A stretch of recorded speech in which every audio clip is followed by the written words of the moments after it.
Kids Cook Real Food. Katie Kimball here for the Healthy Parenting Connector. And I think I'm on live. Sometimes it spins and spins and I can't quite tell, so I don't want to start until I know I'm live. Here we go. All right. Today's Healthy Parenting Connector episode is just a solo, me talking to you about something I feel is really important. It's something that keeps coming up in my interviews, when people interview me, when I interview other people, when I'm talking about things. I keep saying this phrase, family identity or family culture, and how we need to build a family identity in a family culture. And I dug into a little bit of the research on that, actually. So today we're going to talk about 3 points. First, how traditions can help build a family identity or a family culture. Second, what the research says about why that's so important, how it grounds our kids and the benefits from being connected to their families. You know, at Kids Cook Real Food, we always talk about the value of connection, confidence, and creativity.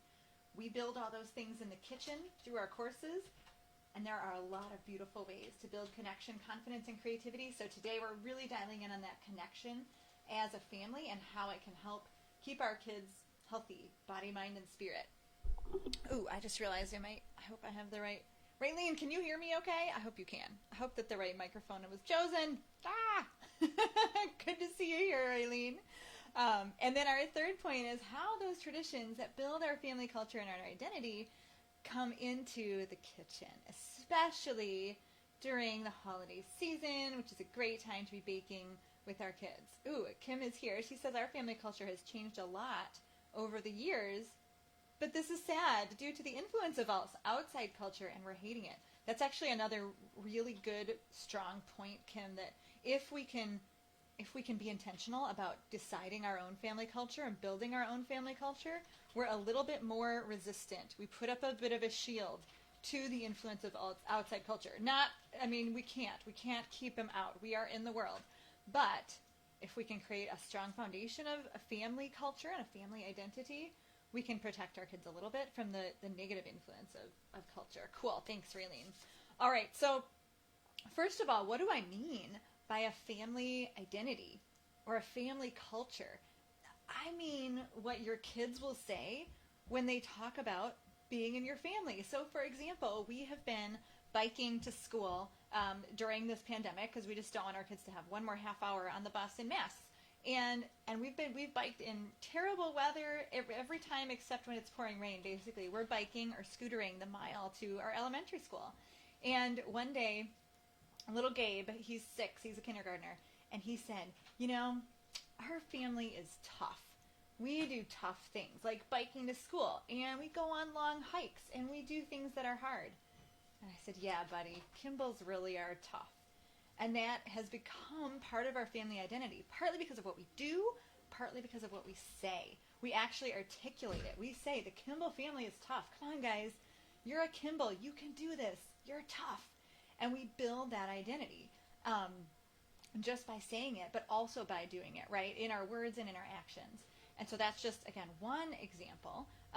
Another example of what we build as our family identity or our family culture is that for birthday parties with kids, we've always, since my oldest son, he's 15 now, so since he turned 5 and had his first kid birthday party, we have not had gifts at those parties. So this is a 10-year tradition where we just ask people to bring donations to a local organization called Kids Food Basket instead. Kids Food Basket serves kids who would leave school and go home and not have dinner. And they send sack suppers home with the kids because they're getting free breakfast and lunch at school. But over the years, principals were identifying that kids were coming to school really hungry and unable to focus and unable to learn because after they left the safety of school, they didn't have food at home. And I didn't really process this, but how hard is that? And I know this. How hard in this pandemic is this for kids for whom school is their only safe place and the only place they get fed? I don't know how families are doing it. That was a total aside that kind of surprised me as I was telling you what Kids Food Basket does, because we've supported Kids Food Basket for 10 years. Not only do the kids not get birthday gifts, they get gifts for Kids Food Basket instead, but then we go as a family and we volunteer. And you can't volunteer until you turn 5. So again, our youngest just turned 5 a year ago, and he was like dying. He was like, I can't wait to go. I can't wait to volunteer. And you should see my kids volunteer. Again, we build the family identity of Kimball's being hard workers because you're packing the bags like assembly line style, and we get competitive, and we're like, how many, tubs of 20 bags can we get more than the other lines that are all adults and we have kids? We love it. So all of that, these little things we do, these little things we say, they build our family identity and our family culture. And if we can build that strong foundation through our traditions, through our habits, through our vocabulary and our words, we really can put up somewhat of a wall of protection against the negative parts of culture that are coming in. Let's see. Oh, I had one more example I wanted to talk to you about. Just one other thing that we do to build sort of the family identity of privileges are privileges, not rights. Every time our kids have a baptism celebration, so you have your birthday and you get all your presents and you get all your cards, and then a few weeks or a few months later, like whenever our babies were baptized in the church, we celebrate that day too. We light their candle again and we make it very special, and that's part of our faith family identity. But also on that day or that week or that month, because usually we're behind, kind of part of our family identity too, unfortunately. I could use to change that. We give our kids a new privilege and a new responsibility that fits with their age and their maturity. So some examples of these over the years are like the privilege of being able to cross the road by yourself. The privilege of being able to, be out in the neighborhood and have mom not know exactly whose house you're at and just you come home at 5:30. The responsibility of washing the table every day after dinner. The responsibility of doing dishes. The privilege of starting an Instagram account as they got older. The privilege of being able to have a sleepover. These things are officially given to our kids to show them that privileges come with age and maturity, as do responsibilities, and it's a balanced scale. That's just another little tradition that we have that doesn't take a lot of time or energy, although some years my husband and I are like, I don't really know what privilege and responsibility to give them, so it's a conversation. But just all these examples. And I want to know from you, if you're here or type in the comments if you're watching the replay, what sort of holiday traditions do you have? It might be, and these don't all build family identity, but traditions ground us and root us, and they give us something to return to every year, especially seasonal ones. So, what do you guys do? Do you have a certain food that you make for breakfast every year on a holiday? Do you have a certain meal that you make every year? Do you have certain traditions where you take your family photo, or what you do on these holidays? I bet you do. And you could weave into those portions of what you intentionally choose as your family identity and your family culture. But even so, regardless, those traditions ground us in our families. They ground us there. They give us something to cling to. So here's the research. So we know that creating a family identity through traditions is possible, doable, and important, because it gives kids something to hold on to. So what does the research say about why it's important? Well, in 2010, research from Emory University found that when kids know more about their family history, when they have like a wider range of stories they can tell about their past in their family, when they're connected to those like who came before them in their past, they actually show higher levels of emotional well-being. Okay, so now what does that do? A higher level of emotional well-being? Well, that's going to be like higher confidence, probably. It will translate into higher confidence, higher self-esteem. Emotional well-being is what's going to protect our kids from falling into anxiety and depression and feeling like maybe they need to seek out drugs and alcohol or negative influences in their friends because they feel grounded, right? They feel emotionally healthy. This is so, so, so powerful. And here's where I bring the kitchen into it.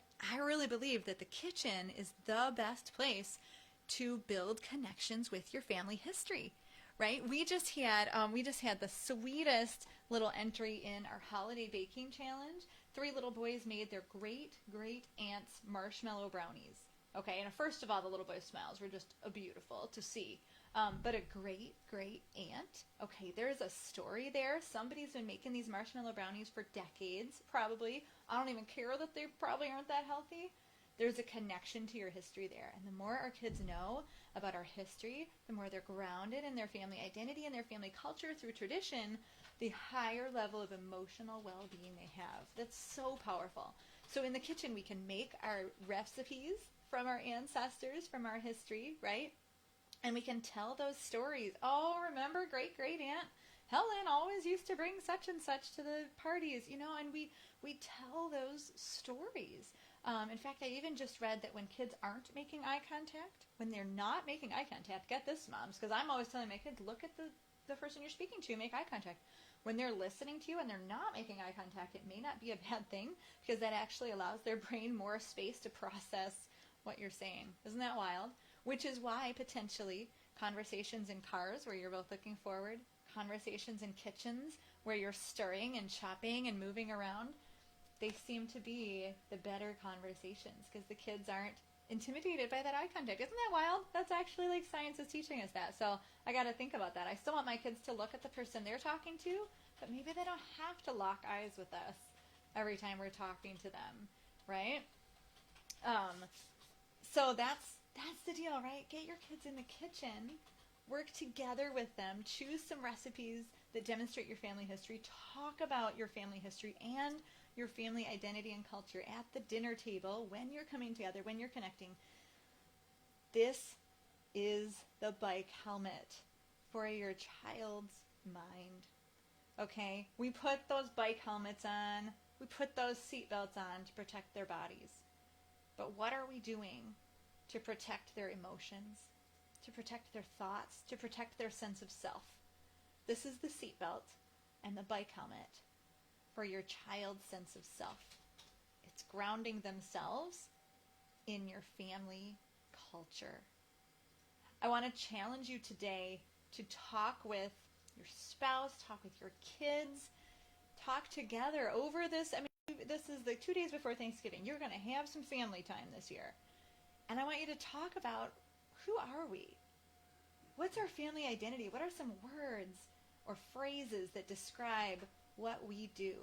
And guys, if you can separate yourselves a little bit from other people, that gives your kids an additional amount of pride in your family, right?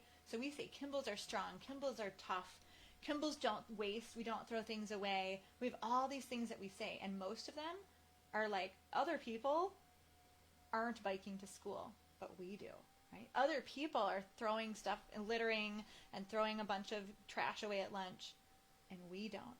And that just additionally creates that sense of identity, that sense of pride in your family. It's going to root your kids and give them something to come back to when they're teenagers and driving you crazy, and when the culture is trying to get their claws into your kids. They're going to have roots. They're going to have roots in your family identity. So create some traditions, small and large, seasonal or not.